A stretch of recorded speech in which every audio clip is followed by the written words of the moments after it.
Para sahabat, saya dapat buku baru banget ini. Bulan Mei tahun 2001. 2021. Masih baru.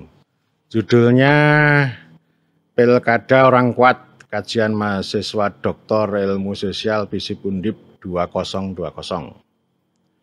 Disunting oleh Profesor Ari Pradanawati, Gregorius Sahdan, dan Mukhtar ini. Dipublikasikan oleh Indonesian Power for Democracy. Ini lembaga yang dipimpin oleh Gregorius Sahdan. Ini Gregorius Sahdan ini ya sahabat saya lah. Sahabat saya di kampus HPMD. Nah, Gores itu mengontak saya ya. Jadi memberi buku ini lalu mengontak saya supaya saya memberikan semacam review atau semacam apresiasi terhadap buku ini ya. Ya saya apresiasi lah, buku itu kan itu peradaban, itu bukti intelektual. Kalau saya sih memang lebih suka buku daripada jurnal, karena kalau buku itu ya kebebasan ya. Kampus merdeka, merdeka belajar itu ya nulis buku itu, kalau nulis jurnal itu tidak merdeka.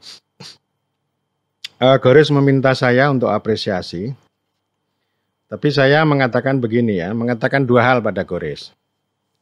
Mbok sekali-sekali itu menulis tentang orang lemah, jangan orang kuat terus gitu. Ya orang lemah itu ya macam-macam lah. Ya mau sebelumnya hanya orang biasa, bukan darah biru, bukan anak kolong, pokoknya orang biasa lah. Tapi sukses menjadi bupati misalnya. Atau ya para petani misalnya, bukan menjadi bupatinya, tetapi bagaimana petani itu ikut berkontestasi di dalam pilkada. Ini kan orang lemah itu. Ya. Itu satu. Kemudian yang kedua, saya mengatakan pada Gores, ini kalau saya menyampaikan kritik boleh nggak? Gitu ya. Ada buku ini gitu. Ya Gores boleh lah gitu ya. Nah karena itu ya saya sekarang mau ngeritik. Ini orang kuat ya. Kalau ilmuwan politik itu kalau nggak mengkaji elektoral, pilpres, pilkada yang menghasilkan orang-orang itu, orang-orang berkuasa itu kok kayaknya nggak afdol ya. Jadi itu rating paling tinggi bagi ilmuwan politik itu kalau mengkaji itu. Mengkaji proses elektoral itu. Kalau ngaji desa itu kuno, jadul. Kastanya rendah gitu. Jadi kasta yang paling tinggi kalau menghasilkan buku kayak begini. Ada dua perspektif yang paling dominan dalam studi politik pemerintahan ketika mengkaji itu. Mengkaji semacam pilkada. Yang satu namanya pluralisme. Pluralisme ini namanya salah satu tokohnya namanya Edward Aspinall ya. Jadi mereka punya standar liberal, plural gitu. Artinya ya ada kompetisi yang bebas, kemudian bahwa kekuasaan itu menyebar di berbagai segmen, kemudian negara itu tidak perlu banyak campur tangan dan seterusnya gitu. Itu standarnya, dan ketika ada sesuatu yang berbeda, ada realisme, ada realitas yang berbeda, maka itu bukan pluralisme ya. Jadi istilahnya sesuatu yang negatif. Seperti misalnya mereka memunculkan konsep korporatisme. Kalau negara banyak bermain itu disebut korporatisme. Kemudian ada klientelisme dalam politik uang ya. Misalnya karya Edward Aspinall tentang Democracy for Sale yang bercerita tentang bagaimana jejaring klientelisme dan politik uang itu untuk memenangkan proses elektoral. Itu dominan banget itu. Kemudian yang satu lagi namanya elitisme. Elitisme itu menyoroti orang-orang kuat, elit. Konsep-konsep kuncinya ya orang kuat, bos. Terus kemudian apalagi ya,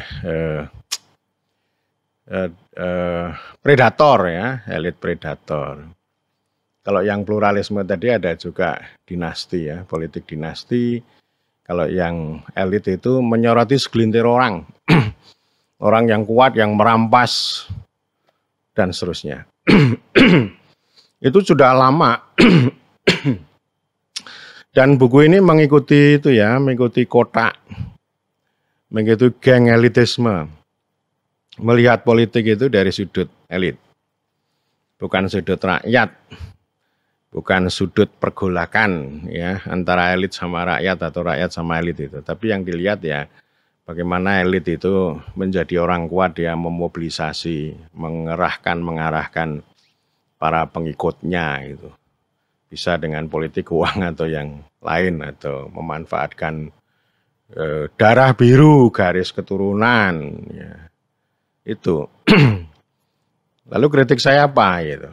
Ya pertama ya ini garis besarnya begini, saya ingin mengatakan bahwa dua paradigma ini atau dua perspektif ini, dan saya ingin mengatakan bahwa buku ini itu ngomong elitisme tadi.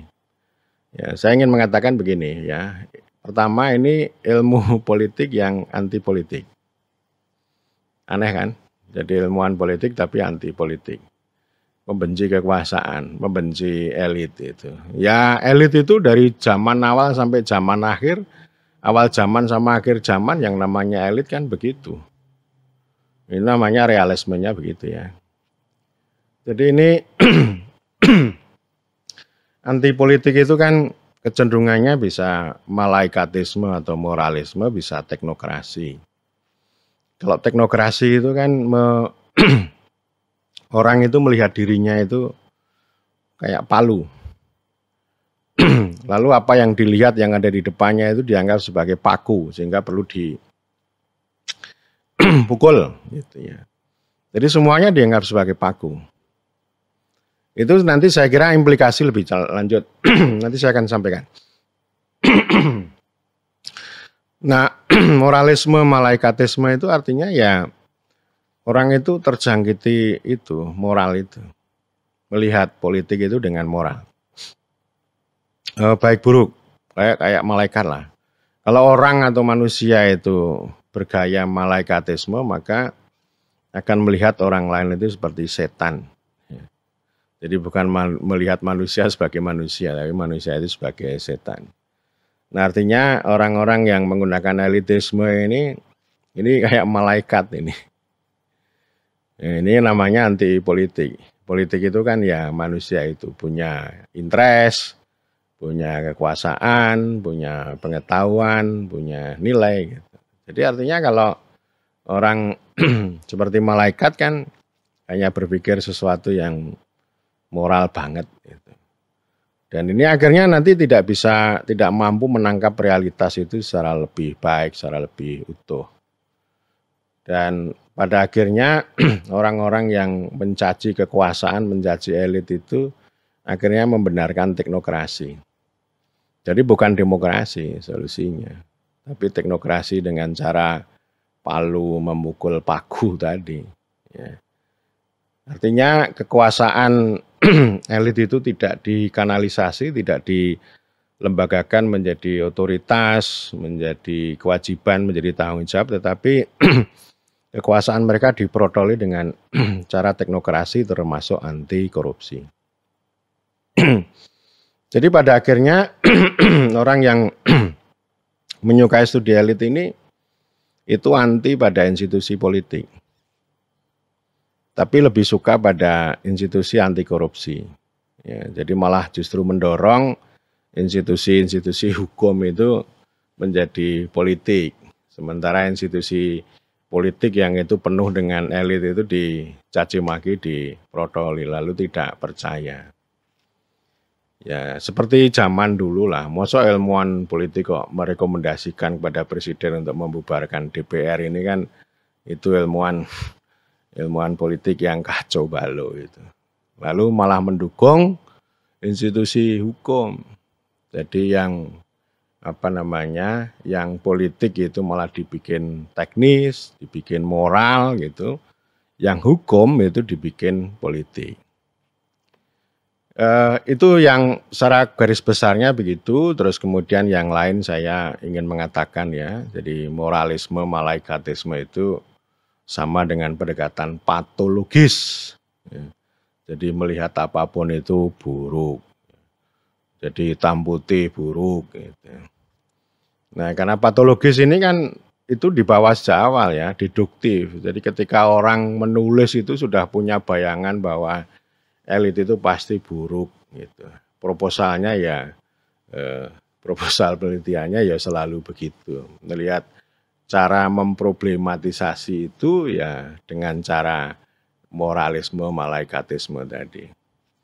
Deduktif lalu ya tekstual, bukan kontekstual gitu.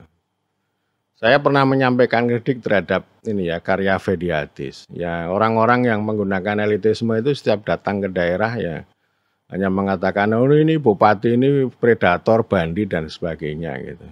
Kalau sudah gitu lalu what next? So what gitu loh. Gitu.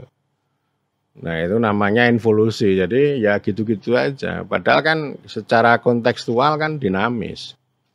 Kalau kita melihat politik lokal kan dinamis, seperti saya melakukan penelitian di sebuah kabupaten, perjalanan bupati selama 10 tahun ini kan awalnya bupati itu orang antah berantah, orang bambung, orang nggak jelas gitu. Ya nggak ngerti politik, ya nggak punya uang, bukan darah biru, bukan kasta tinggi gitu. Orang biasa, tapi dia bisa menjadi bupati didukung oleh partai yang kecil. Lemah, setelah menduduki bupati dia dilawan oleh banyak orang, oleh partai mayoritas gitu. Tetapi dia ya punya seni, bagaimana merebut hati rakyat sekaligus juga mengalahkan para lawan dengan cara merebut APBD. Dalam merebut APBD tentu ada negosiasi dengan DPRD gitu. Dalam negosiasi tentu tidak ada yang gratis dan seterusnya lah. Kemudian setelah bisa merebut, membuat kebijakan yang gratis-gratis, yang populis, lalu namanya menjadi meningkat, dia dicintai rakyat, dia tambah kuat, dan ketika dia memukul lawan-lawan ya dia tidak dengan pendekatan represi dengan strategi politik yang itu bagaimana menancapkan kekuasaan, tetapi dengan cara itu. Jadi artinya merebut hati rakyat dengan yang gratis-gratis, dan kemudian dia tambah kuat karena didukung oleh rakyat. Jadi caranya kan menarik ini. Jadi bukan dengan cara yang itu disebut mengerikan ya, bukan dengan cara yang represi atau koersi gitu. Tapi dengan cara reformasi.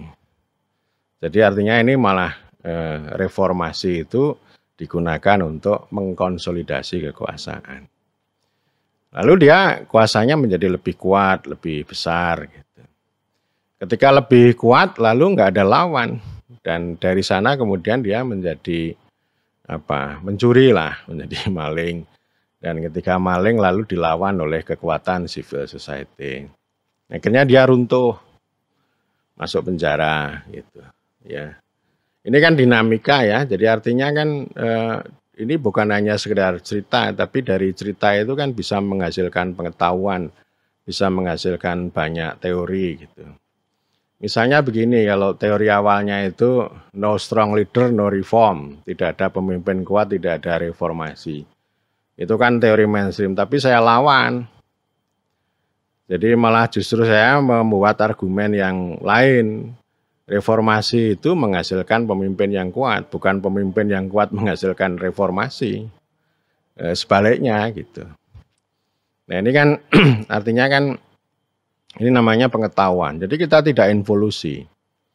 Tidak itu tadi, sehingga pertanyaan saya terjawab. So what gitu loh, atau what next. Kalau orang hanya ngomong dengan teori elit itu kan teori yang sudah daluarsa gitu. Itu nggak menarik, nggak akan memunculkan pengetahuan baru, mengalami involusi jalan di tempat. Dan sekaligus juga orang itu tidak engagement, ini kata Profesor Purwo, tidak terlibat.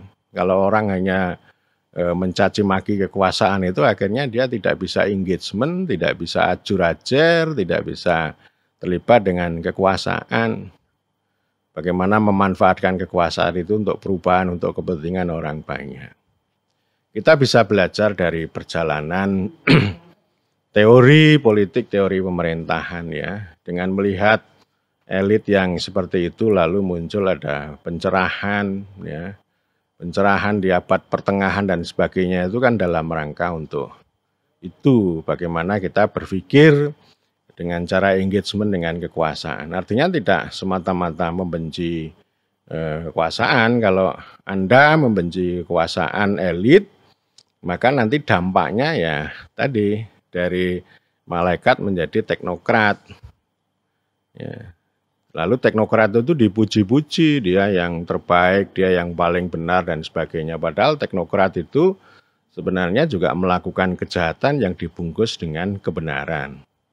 Itu namanya tirani gitu. Yang mau memukul despotisme elit begitu, tapi akhirnya solusinya, implikasinya itu memunculkan tirani. Ya. Nah, oleh karena itu penting ini. Jadi studi-studi politik itu memang perlu perlu politis lah. Jadi jangan sampai salah kaprah. Banyak politisi yang apolitis, banyak sosiolog yang tidak sosiologis, banyak ilmuwan politik yang anti politik gitu ya. Yang paling konsisten itu ada dua. Pertama teknokrat ya. Teknokrat itu ya selalu teknokratis. Kemudian yang kedua ya profesor. Banyak profesor itu kan kasta tinggi, dia menjadi konservatif. Jadi semakin tinggi gelarnya, orang itu akan cenderung konservatif dan involutif semacam itu. Jadi saya kira ada banyak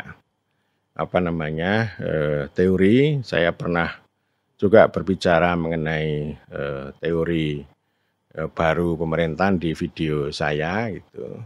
Jadi artinya elit itu bukan sesuatu yang harus dibaca secara mengerikan lalu dibenci, tapi bisa dikanalisasi, bisa diinstitusionalisasi. Ya, itu hal yang biasa di mana-mana juga begitu. Yang namanya bandit itu ada di mana-mana. Itu mau di Italia juga banyak, di Perancis juga banyak. Termasuk juga kalau orang ngomong tentang politik dinasti ya, politik dinasti atau dinasti politik itu kan orang pluralis kan ngomong bahwa dinasti itu muncul di dalam masyarakat parokial gitu ya. Parokial itu masyarakat yang punya sentimen unsur-unsur bawaan ya, baik itu darah, kerabat, etnik dan sebagainya. Tetapi saya menunjukkan juga ini ada studi Farida Zalalzai tahun 2018, publikasi 2019. Farida ini seorang profesor ilmu politik dari Oklahoma University ya. Jadi dia meneliti ada 1.000 lebih kepala pemerintahan ya, di sepanjang tahun 2000 sampai tahun 2017. Ya. Kalau dengan nalar pluralisme itu kan artinya seperti Afrika dan Asia itu yang parokial itu artinya kan seharusnya dinastinya lebih kuat kan. Tapi ternyata ini kebalik gitu.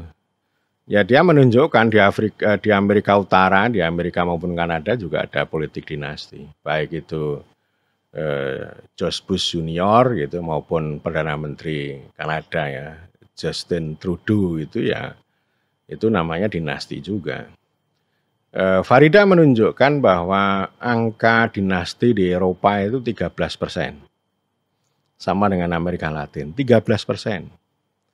Kemudian Asia, ya termasuk Indonesia itu 11%. Jadi lebih rendah.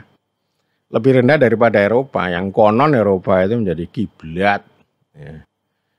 Kiblat negara, kiblat demokrasi, kiblat macam-macam lah. Sebaliknya Afrika itu malah cuma 9% politik dinastinya. Gitu. Ini kan menarik ini kan. Jadi ya seharusnya kalau menurut logika pluralisme, ya itu artinya ya seharusnya politik dinasti itu ya paling berurat berakar itu di Afrika itu. Gitu. Tapi ternyata kan tidak. Ya artinya kan dinasti itu ada di mana-mana. ada di masyarakat parokial, ada di dalam masyarakat demokratis. Jadi itu hal yang biasa. Ya. Bukan berarti saya setuju pada setan, bukan begitu. Tapi saya ingin mengatakan ya manusia itu manusia. Manusia itu bukan setan dan bukan malaikat. Karena itu jangan melihat manusia itu sebagai setan. Atau jangan sampai ilmu politik ini menggunakan moralisme, menggunakan malaikatisme untuk melihat manusia. Sehingga nanti akan melihat manusia itu semuanya sebagai setan. Atau seperti teknokrat yang melihat dirinya sebagai palu, sehingga apapun yang ada di hadapan mereka itu dianggapnya sebagai paku dan punya nafsu untuk memukulnya. Ya. Jadi saya kira itu ketika Anda berbicara elit yang barangkali pengen rakyat, pengen demokrasi, tapi itu niat itu tidak akan kesampaian. Karena implikasinya bukan demokrasi, tetapi teknokrasi. Saya kira demikian.